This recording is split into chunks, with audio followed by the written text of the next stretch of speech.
ici, donc on voit que le sol est en interaction avec une fille, il est aussi en interaction avec le garçon.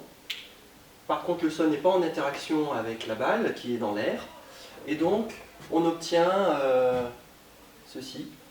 Le pistolet est tenu par le garçon, donc la balle a été envoyée, mais maintenant elle est uniquement en interaction avec l'air. Alors ici il y a une petite erreur, c'est que l'air peut être pris à part, ici, voilà, comme un système à part entière.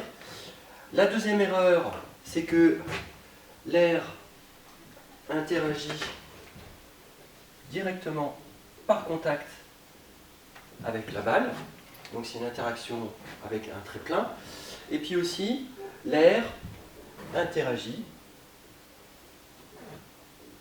entre autres choses, avec la fille. Il interagit aussi avec le garçon, et c'est des interactions de contact.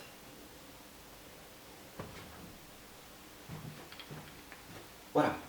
Alors une fois qu'on a tout ceci, d'où vient le son?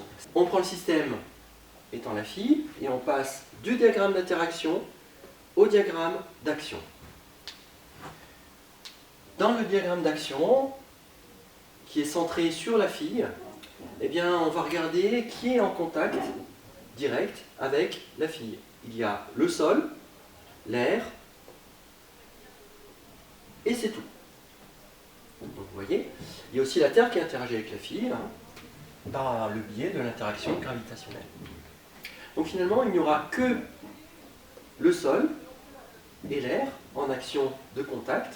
Et vous voyez ici, c'est une action de contact et on a oublié le sol.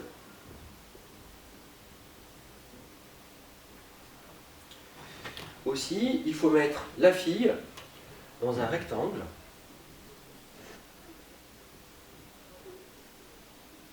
Voilà, pour bien stipuler que c'est le système. Ensuite, que fait le sol? Ben, il empêche la fille de tomber dans un trou. Et puis, que fait la Terre? Elle attire la fille. Que fait l'air? Eh ben, l'air va, entre autres choses, agir sur la fille en agissant sur ses oreilles. Voilà. Donc c'est grâce à l'air que la fille peut entendre le son.